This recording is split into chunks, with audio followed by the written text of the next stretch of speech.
Lo primero, pues, como ha dicho Marisa, que fue una pena de que aquí se fundó la marea pensionista, de hecho, las primeras movilizaciones, como ha explicado, además un barrio obrero histórico, de que era el único, aún quedan algunos, no en Barcelona, pero no. La mayoría de barrios ya están casi cubiertos y aquí, pues, no hubiera. Entonces, bueno, a mí el tema, pues, me ha tocado aquí de reparto es explicar la historia de las pensiones, lo que pasa que eso lleva mucho tiempo y bueno, entonces trataré, me ha dicho sobre 20 minutos, trataré de ser temático, digo, temático, y si alguien quiere saberlo, digo, entre otras cosas, que deje aquí el email y nosotros tenemos obviamente un texto sobre la historia de las pensiones, que lo hemos hecho, está actualizado últimamente. Y luego también allí hay la cuestión, pues a nivel de camisetas, hay boletines, hay gorras y todo lo que quiera pasar puede pasar por allí donde está la compañera y sobre todo lo importante ahora en esta reconstrucción es que todos dejen su correo electrónico y si no tienen correo electrónico el móvil para poder hacer las convocatorias. Porque si no, nos perdemos, siempre tendríamos que hacer canceladas como esta y nos perderíamos. Entonces, bueno, yo voy a tratar de sintetizar porque es largo, pero bueno, es decir, la historia de las pensiones. Las pensiones, el primer país donde empezó fue en Alemania, en el siglo XIX, ¿entiendes? Al final del siglo XIX, el canciller que había, que es de hierro, que estaba del Otto Bismarck, pues veía de que los trabajadores cada vez abrazaban más las ideas socialistas. Y entonces, para coger y romper primeramente de que se engrandeciera la socialdemocracia, pues ellos integraron el sistema de pensiones. Luego, en el Estado español, en el 1909, fue la ley de accidentes de trabajo. Ya paso. En el 19 fue el retiro obrero, que era el primer ensayo sobre la cuestión de lo que es un sistema de pensiones. Y luego, en el 23, fue lo de la paternidad, y 1923, y en el 31, cuando ya está instaurada la República, fue el tema del paro forzoso. No hay que aclarar mucho de que estas conquistas, cuando hubo la sublevación fascista y la instauración del fascismo, las liquidaron todas. Decí sobre esto de pasada que el Estado español fue el único que con las armas en la mano le hizo frente al fascismo. Es decir, en Italia fue un paseo de Mussolini, en Alemania prácticamente un paseo por la división que había a nivel de la izquierda, y el único fue aquí 3 años. Los sindicatos obreros, en este caso CNT y UGT, y los partidos obreros resistieron al fascismo. Nada más, otra excepción fue en Austria, frente al golpe de Dollfuss, fue las juventudes socialistas austriacas que aguantaron 2 semanas. Bueno, entonces hasta ahí es la historia, y luego hay un acontecimiento importante, no fue en el Estado español, pero fue en Europa. Es decir, la derrota del nazismo, el 8 de mayo de 1945, cuando el Ejército Rojo entra en Berlín, ya la Alemania nazi quita. Entonces, esto representó un gran avance a todos los niveles sociales, de pensiones, sanidad, educación, porque el capitalismo veía que no tenía ninguna salida. Es decir, no tenía ninguna salida por la situación que se había desarrollado y aparte el papel de los sindicatos y partidos obreros luchando contra el fascismo. Entonces vieron que había que hacer concesiones y eso fue decisivo para establecer el estado del bienestar. Bueno, entonces, en el tema del Estado español, ya como se había liquidado todas esas conquistas, donde empieza de nuevo la cuestión de la reconstrucción del sistema de pensiones. En la mitad de los 50, más o menos 50, 60, la situación aquí, pues resulta que CNT y UGT pues prácticamente no podían, en este caso, llevar ninguna acción porque sus militantes estaban en la cárcel, estaban en la cárcel o estaban todos controlados. Entonces salió un nuevo movimiento, que todos conocemos, que es Comisiones Obreras, gente pues, que en este caso estaba fichada, gente que entramos nueva en las fábricas, y entonces se instauró otro movimiento. Entonces, entre otras cosas también, porque muchos millones de españoles, más de 1 millón por supuesto, estaban en países europeos, venían aquí y explicaban lo que allí había. Bueno, entonces, las luchas que aquí se dieron, ya a finales de los 50 y 70 y 60, y sí, con varios muertos, ¿entiendes?, en movilizaciones, el franquismo dijo, esto no puede continuar, y veía que pues, el tema que tenía que hacer confesiones. Entonces aquí es una cuestión muy importante.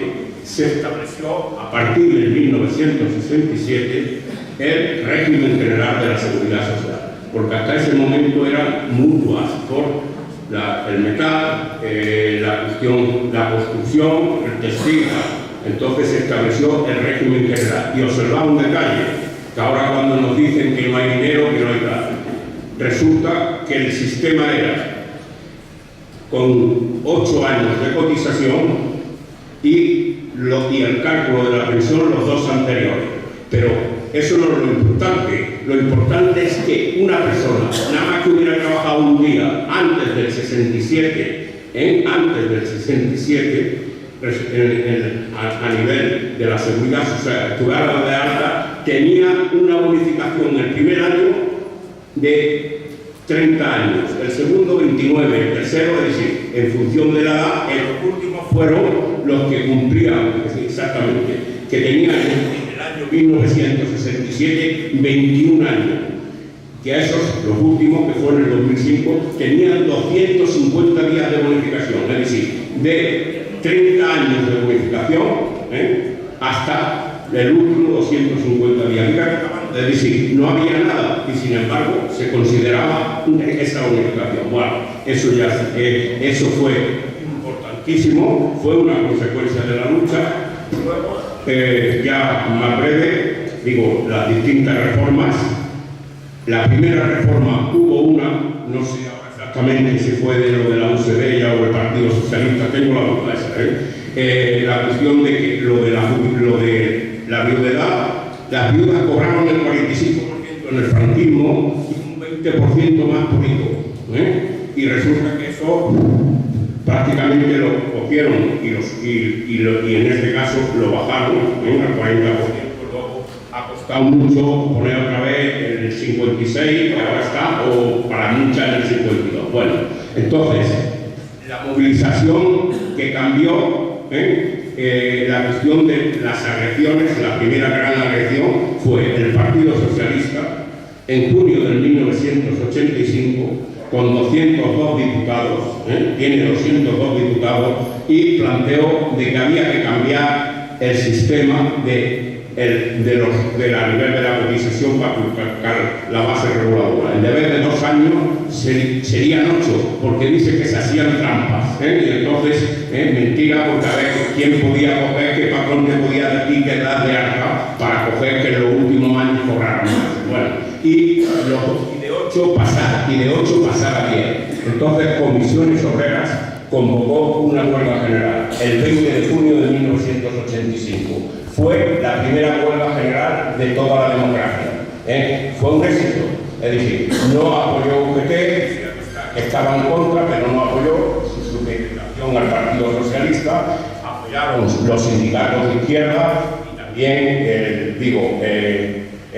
a nivel del País Vasco, la ELA, en Asturias, la SIGA, en fin, el sindicato alternativo aquí, la USTED de Educación, no sé si era ya la YA, no me parece que no, la USTED, todo esto se apoyaron y la huelga fue un éxito. Entonces, decir una cosa, y esto pues normalmente no se explica, al mes siguiente de esta huelga, esta fue el 20 de junio, y luego, no sé si fue el 24 o el 25 de julio, el Partido Socialista sacó un decreto de que automáticamente, es decir, la revisión automática de las pensiones con el IPC. Y eso ha estado hasta que al final Zapatero no lo cumplió en el 2011 el 3% y luego prácticamente lo derogó Rajoy con la ley de estabilidad presupuestaria y demás en el 2013, sí, prácticamente, pero hasta ese momento estuvo. Es decir, fíjate la cuestión de la lucha como paga. Esa fue la primera reforma que le salió mal. Luego, y ahí empieza por los graves problemas, es el Pacto de Toledo. El Pacto de Toledo fue en el 1996. El acuerdo para hacerlo fue por parte de Convergencia Unión, me parece que era Roca el portavoz, y resulta que se reunieron en Toledo, estuvieron 2 o 3 meses pegándose sus buenas comilonas, y entonces el tema era que había que separar las fuentes de financiación, porque antes había un régimen general y toda la recaudación iba ahí. Que no, que había que separarlo, lo que era pues la cuestión de contributivo, luego la sanidad y lo demás aparte. Al final, no solo eso, que separaron las fuentes y al final lo que querían era pues llevar a la seguridad social a la situación que estamos, de caos. Era también de otro golpe de tuerca, es decir, lo que era antes ya 8 años para calcular la comisión pasaban a 15, pasaron a 15. Entonces, ahí el golpe de tuerca. Luego vino una reforma, la del 2000, que fue la de Aznar, fue menos agresiva en un sentido de que,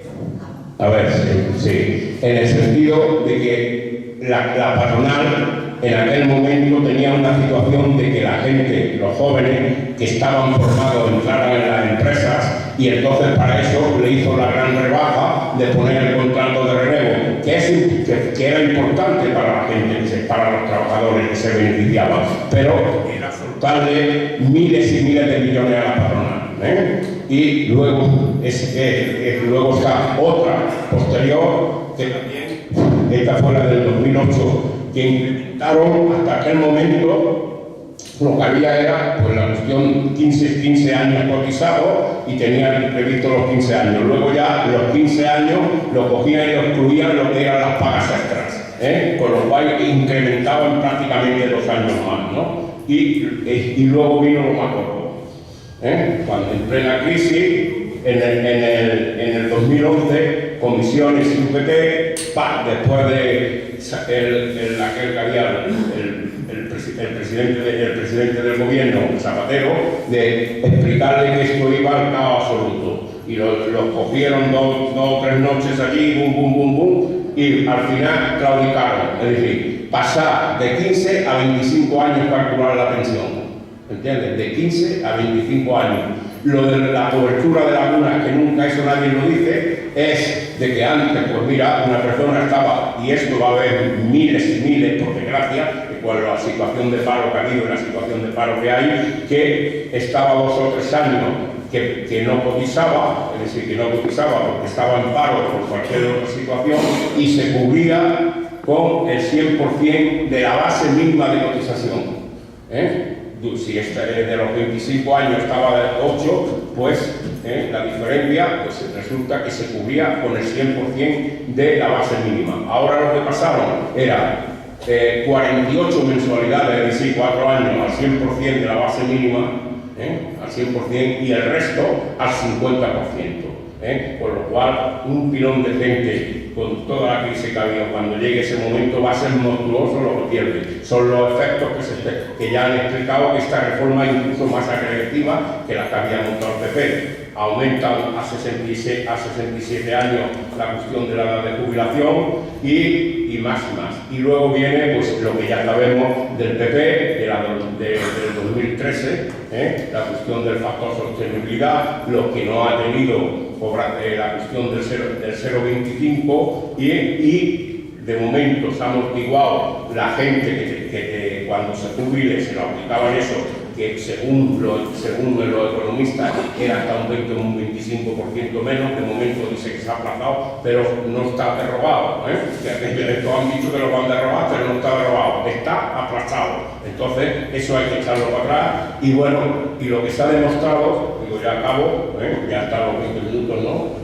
Bueno, entonces, digo, ya acabo, lo que se ha demostrado es que desde el momento que nos hemos puesto en marcha, ya no hace falta que lo explique, lo ha explicado la compañera, aquí se constituyó la marea pensionista, aquí se constituyó en el PRO y el resto, cuando nos hemos puesto en marcha y en la calle los pensionistas, es cuando hemos podido romper al menos el 0,25 que nos tenía. Ahora hay que romperlo definitivamente y que automáticamente cada año con el IPC. Si es el 20, el 20, si es el 1, el 1, y si es el 0,5, el 0,5. Pero eso es lo que tenemos que hacer, y derogar todas las reformas. Y no solo las reformas de pensiones, sino las laborales, que también son con efectos muy dañinos para todos los trabajadores y trabajadoras. Muchas gracias.